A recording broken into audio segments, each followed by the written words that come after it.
It is May 1st, and we are kicking off Mental Health Awareness Month by having a conversation with the Executive Director of NAMI Florida. That's the National Alliance on Mental Illness. We're talking all about their priorities for this year, which are really focusing on teens and mental health, as well as mental health in the workplace. And Jarrod Strickland is also telling us about his own journey with his mental health. Our physical, mental, and emotional health is not just a want, it is a need for happy lives and prosperous businesses. Lift You Up is the podcast where we share inspiring health stories from business owners who are fulfilling their purpose to live their healthiest lives and helping you do the same. From former TV reporter to marketing entrepreneur and content creator, I care about sharing stories that matter and stories that connect us. I'm your host, Tamika Bickham, your health and wellness matchmaker. Well, today I'm so excited to meet and also introduce all of you to Jarrod Strickland, who is the Executive Director of NAMI Florida. Welcome to the show. Well, appreciate it. I'm glad to be here. And you are calling in live from Tampa, Florida, is it? Well, I'm in the middle of nowhere on the east coast of Florida, so but Tampa's my home. Got it. So we have the Florida connection, which is great, and super excited to meet you. Obviously, learn more about your story and also your work with NAMI Florida, which is the National Alliance on Mental Illness, the nation's leading voice on mental health, which is such an important topic. And I'm excited to learn more about your work there. Initiatives this year. But first, I would love to start by learning a little bit more about you and your story and kind of your career path, how you ended up with NAMI. Travel back in time with me to your ninth grade year, right? It's an exciting time. You're transitioning from middle school to high school, and it's challenging, it's fun, exciting, but it's also a lot of just confusion and uncertainty as you're navigating a new part of life. And so really just go through that year and summer's about to start. You're actually there the Sunday before summer break. You've gone through a wild year in high school, your first year, and excited that you don't have to wake up so early, right? Don't have to go to school. You can just hang with friends and do whatever you ever want for the summer.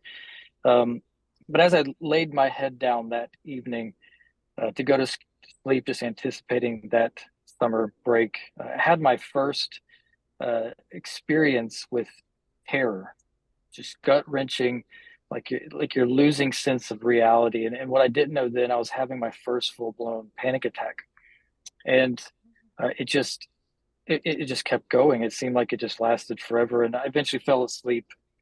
Hoping in the morning I'd wake up and it would just be a distant memory, a bad dream. But woke up the next morning, within 10 minutes, I was having panic attacks, full blown, just every symptom under the sun, to the point where I didn't know what to do as a 14-year-old. What do you do when you're experiencing something you have no context or no awareness of before that? And, told my parents, my grandparents, they didn't know what to do. They didn't have that education or that awareness. We never went to the doctor. And I'd like to say it just sort of, went away. It was a couple days and, it got to my summer, but it lasted every day. I had cascading panic attacks where one would come right after the other, after the other, after the other, until my body was completely exhausted of the mental and physical energy to produce those panic attacks. And that lasted for about a year and a half, of Wow. just not knowing. I thought I was losing my mind if, looking back at a 14, 15-year-old. It ruined my summer, obviously. I couldn't go to school. I ended up being homeschooled. I moved to Michigan to be closer to my grandfather. And so it was just a challenging time of not knowing. And, fortunately, those subsided after a year and a half, and fast forward, I, I managed and pushed through them to the point where they just became part of my reality, part of everyday life, and not in a good way, it just in a survival way. And I ended up actually in the military, somehow. And, fast forward a couple of years, I'm in Baghdad, I'm deployed, get injured, and come back home and, go through therapy, go through rehabilitation, and with the diagnosis of post-traumatic stress, generalized anxiety disorder, panic disorder, and the whole nine yards. Ended up being medically discharged, which really started the unraveling of who I am. I didn't know what to do. And that was a 5-year painful journey, all but just destroying my first marriage and in a lot of ways, my family. And ended up, finding my way into a psychology program, actual going back to school, able to go back to school, and ended up working with Wounded Warrior Project, helping develop peers across the nation and support groups, because at that point I wanted to give back. I didn't want anybody to feel like they were alone, to go through this journey of mental health and recovery alone. And so that led me, that's why I went to Wounded Warrior Project, spent 6 years there roughly, and also developing mental health programs, non-clinical, just really to be on that peer level with them and help be a part of that journey for them. I left Wounded Warrior Project. Travel was just so much, had a family, and I needed to be home more. Ended up in long-term care through COVID. And if you were awake during COVID, you knew how it was impacting mental health for everybody, and mine included, in the long-term care industry, just extreme amount of stress and pain. And then when this position opened up with NAMI Florida, it was time. It was time for me to get back to what I love doing, and that's helping people in their mental health journeys, no matter what they're working through. And I'm grateful to be here. It's an exciting time that we're living in, as far as at least the awareness of mental health and being able to have even more impact on those people's lives. So Thank you so much for sharing that. And also, I want to say thank you so much for your service as well. I do want to go back and ask you a little bit more about that, because you mentioned after being medically discharged, being diagnosed with PTSD, panic disorder. Was the panic disorder something you were diagnosed with prior to getting in the military? Because you mentioned, somehow I got into the military having these panic attacks. So tell me, do you think it was exacerbated by serving, or was it, I don't know, kind of walk me through that a little bit. Yeah. So, like I said, when I talked to my parents when these things were happening, they didn't know, and we never sought, professional help. They never took me to a doctor, and it's just something that they didn't know what to do themselves. And so I was never diagnosed. And so when we look at the military experience, it definitely exacerbated in some ways that condition, of course, because it was already there. It was from childhood trauma that, looking back, I can say how things are linked. But the military just added to that, and then added some additional, just based on combat experience and everything that happened in the military. So if I were diagnosed formally, I probably would not have made it into the military, because that might have disqualified me from serving. But I'm glad I had the opportunity to. It was a very hard part of my life, but it was an honor to be able to do it. Interestingly enough, you mentioned that your parents didn't really know what to do, didn't take you to a doctor for it. Do you think, because obviously you don't look a day over 25, but at that time, was it just that those things, like you said, there was a lack of maybe awareness or knowledge around what was happening, around what to do in a different way than there is now? Yeah, so I'm in my 40s, so I'm aging successfully, I guess. If they had known, these are some signs and symptoms of just mental health issues, that it would have been maybe a different discussion. But also on my side, I didn't know how to communicate what I was going through, because at 14, and at that age, there was no social media. The internet was even in infancy, and we didn't have a computer to be able to access the internet. So I didn't have the tools either to communicate, to say, hey, this is actually what's going on. All I had were these very abstract ideas of this terror and how do I process that? Because it never got resolved, at 14, 15, and into 16-year-old. Yeah. Tell me a little bit more about your role now with NAMI Florida and really just your goals, the goals of the organization, and what you're currently working on right now. Yeah, so my role as the executive director is really to take the vision of our board of directors, take the vision of really what we want Florida to be as far as the resource for mental health, how we increase access to care, how we support, how we advocate, and put all those pieces together and make it work within the organization, and be really that person that puts it together. And I say that because I don't have all the answers, but I'm surrounded by so many wonderful staff and board members who have been in the field for longer than I. They have more credentials behind their name than the alphabet. In a good way, they've really have a handle, and I'm blessed to be a part of an organization who has so many subject matter experts to be able to come alongside and move us in that direction. But as far as our initiatives, we're really focused on a number of things. Our main core of what we do is to provide support, free support, education on mental health to individuals and families, but also to loved ones and workers in the field and providers, and advocate. At the state level, what laws need to be changed or what laws need to be added, what legislation needs to be improved to increase access to care, but also to prevent, a lot of what we see in the crisis response system, so that we are having a positive impact as a state with how we view mental health moving forward.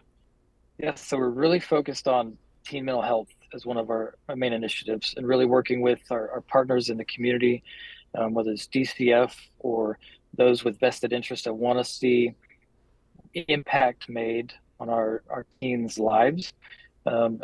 Also looking at workplace mental health, supporting our employers and supporting the workers, employees, be able to support each other, but also setting up stigma-free workplaces that allow for that conversation to be had without, the threat of stigma or retaliation or just any type of, feeling bad or guilt or shame from what you may or may not be experiencing. And peer education, being an integral part of training peers who have lived experience, be able to support those that need that support. And so really, we're really focused on those aspects of mental health within Florida. So that's who NAMI is. That's who I am in relation to NAMI. And I'm glad you brought up teen mental health. That's something that I definitely wanted to ask a little bit more about, and also mental health in general and how it's affecting all of us, especially, you also mentioned going through the pandemic and how that's really impacted all of us. But specifically, I recently read an article in the Wall Street Journal that mentioned increased rates of depression, sadness, extreme loneliness, hopelessness among high school teens, but that also being worse in girls, and stating that 3 out of 5 high school girls reported experiencing persistent sadness or hopelessness in 2021, and that being a 60% increase over the past decade. I'm not an expert in the field, but that sounds like a large increase over the past 10 years. That sounds like a very huge increase. I think when we look at the past 3 or 4 years, we have this worldwide event that no one was expecting, no one was planning. We have a number of things that are sort of coming together at the same time. So we have a pandemic, which certainly had a major impact on teen mental health, even younger than teen, youth mental health, middle school, elementary school, and adults as well. But also an increased acceptance and awareness of mental health in general as a society. We're seeing that almost, it seemed like COVID had an explosion of that awareness in a lot of ways. And so I think when we look at that number, we have to look at all the things that factored into why that number might be as high as it is. And maybe it's not the fact that it's actually increased that much, but that we are now looking at the reports and measures, and people are more willing to say yes because it became such a big part of our lives, trying to manage through COVID all these emotions that we hadn't had before, or just exacerbated what was already there. So I'm not going to say that there hasn't been an increase, but I'm going to say that we have to take into consideration a lot of different impacts. But again, it still highlights that even if that's an accurate number and it increased by 2 or 3 percentage points, whatever that increase is, there's a problem that we need to address. And that's what we want to do as an organization, is go from telling the time, right? These are the numbers, these are the facts, these are the figures. We tell the time with them, to building the clock.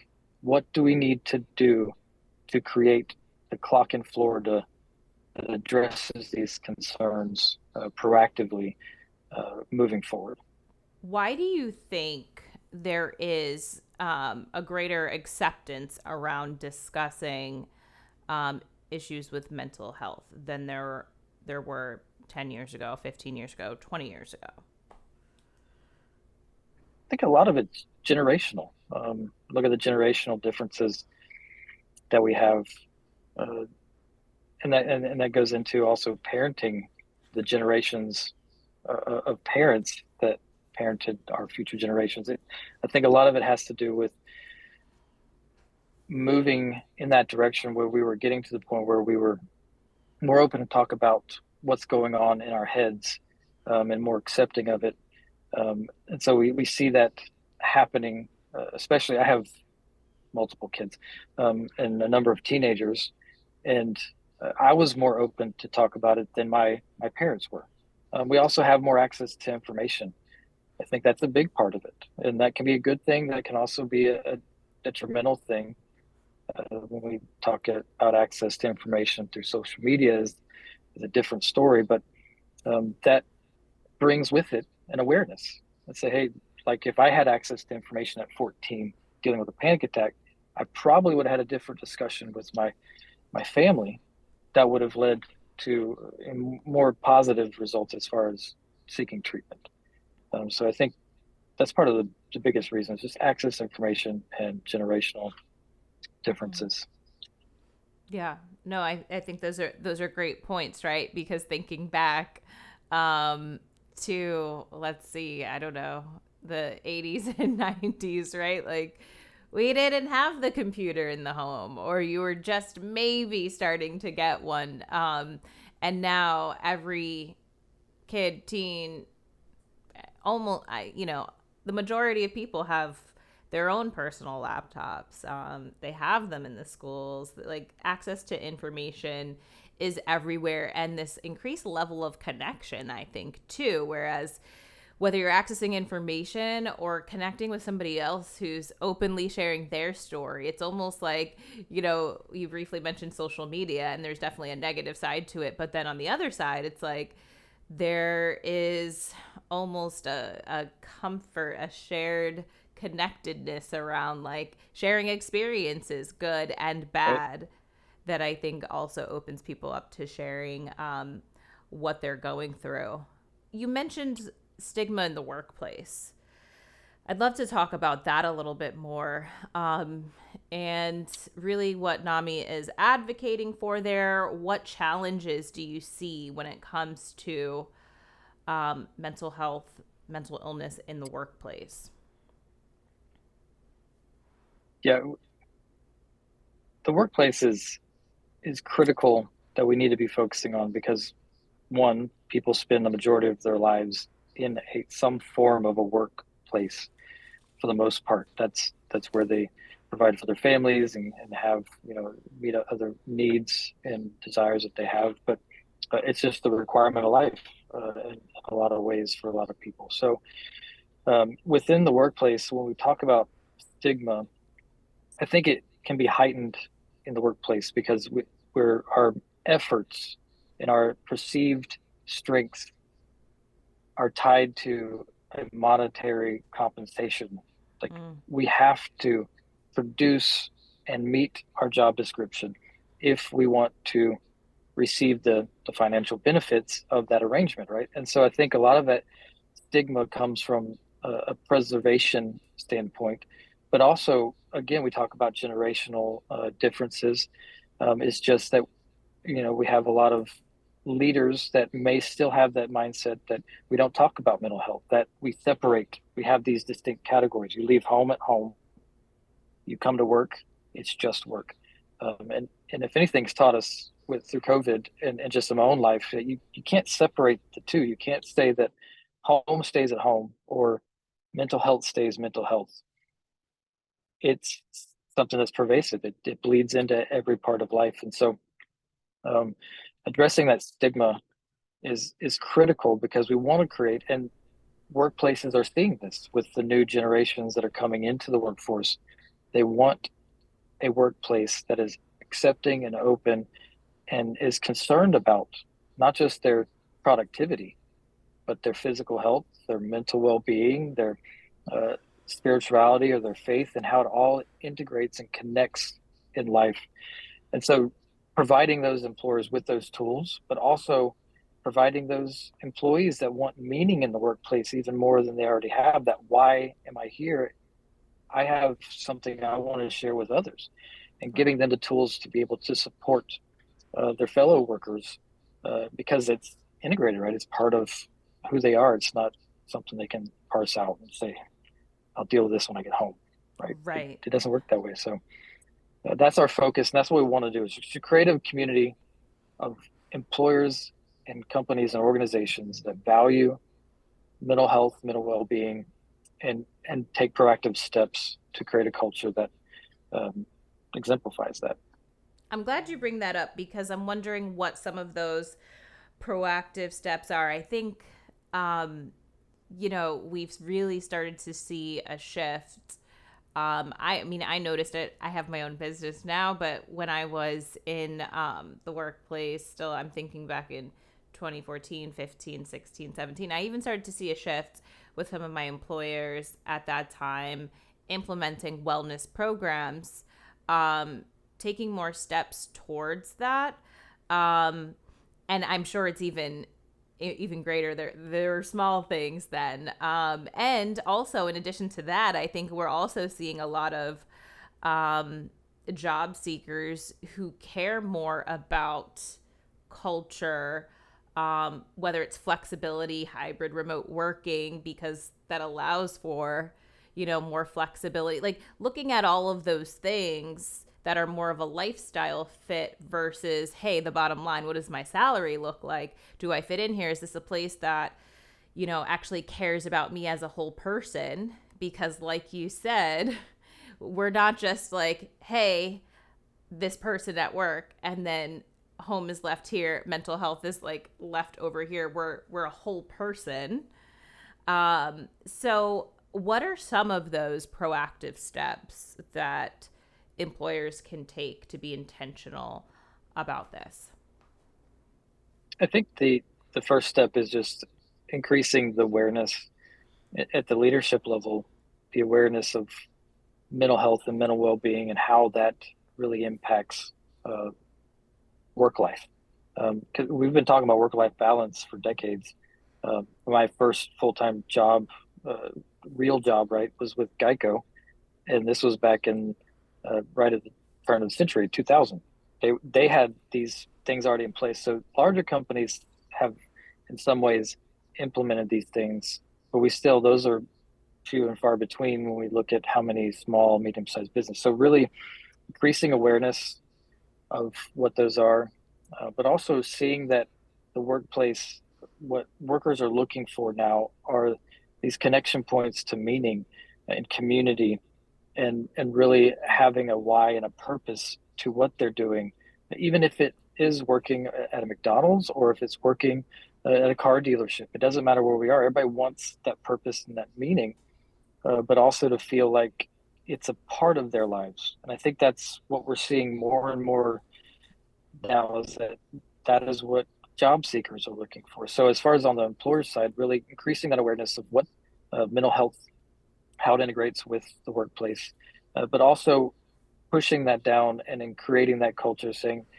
we have affinity groups, setting up these clusters of people that have shared interests within our companies. And even if it's a small company, those affinity groups tend to be the core group of people, but they have a common interest in a shared set of values that they can have these open conversations. And so building a culture of trust and communication puts you in the right direction, right?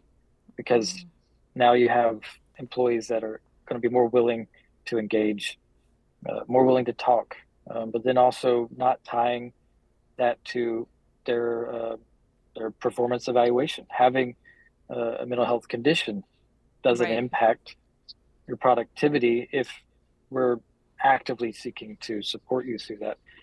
Because there's countless stories where companies have, I wouldn't say leverage, but made allowances, proper allowances for individuals with mental health conditions who are the top performers metrics wise within an organization. They probably could do a better job, the stories I heard, but it was something that the employers need to be focused on. Again, it's that whole person. It's not just what you can do for us. It's really what we can do for you in this relationship together. I like that you said, it's like it's a part of their lives, because when I think a lot of times we talk about work-life balance, I don't know what that means, right? Like, I don't know that necessarily exists if you think of balance as far as a 50-50. I think even like in partnership, right? Like, it doesn't always shake out to be a 50-50, right? Like, there's always kind of like that ebb and flow. But if you feel good about where you are, working as part of the workplace, and it's part of your life, and you still have your personal life, of course, but it makes it less of like, I have to like get out of this place, right? I always like to ask on these episodes, like, an actionable health wellness tip that you do every day to show up as your best self that you would recommend. Something really simple that I learned, and it just has tremendous value, is remembering to breathe. It seems like, well, your body remembers to breathe. Yeah, it remembers to take just enough oxygen in at times to keep you going. But I think for anybody, no matter who you are, remembering to breathe can have so much impact that you're not even aware of. And it's really just as simple as breathing in for 4 seconds, holding it for 4 seconds, exhaling for 4 seconds, and holding, and then just repeating that over and over a few times, because it has the opportunity to like reset the brain, and it floods it with oxygen. It can provide that moment that even if you're in a stressful situation or facing a tough decision or feeling just anxiety about life, it can be just enough to keep your body moving in the right direction and give you that little bit of a reset. So that's my simple tip that I used even on my drive here, used before this call, and it definitely helps. Yeah, I love that. Thanks for sharing that. I think somebody once told me that something similar, right? Like, I think so much, and I'm super guilty of this, like, kind of like go throughout the day, from like the second you get out of bed and the whole thing.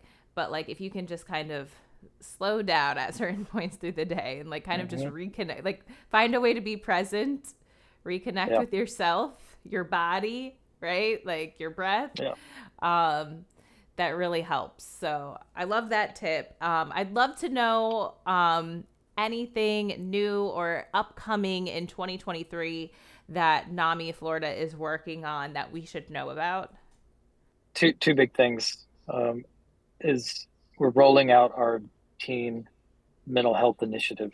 So that will be in the next month or two, really coming to like we're going to start the awareness piece of it, because we want to address and we want to help support families and teens, period. I mean, that's what we want to do. We want to prevent suicide. We want to prevent people from entering into the crisis system, if at all possible. So look out for that, but also look out for what we're doing in the workplace. I mean, we talked a lot about both, and I think there's some exciting things that are coming. We just had a few discussions. We're still in the first stages of it, but it will definitely be something that no matter the size of business, small, medium, or large, can begin to use to support their employees' mental well-being and just create that culture of honesty, respect, and openness. So those are two of the big things to keep an eye out for.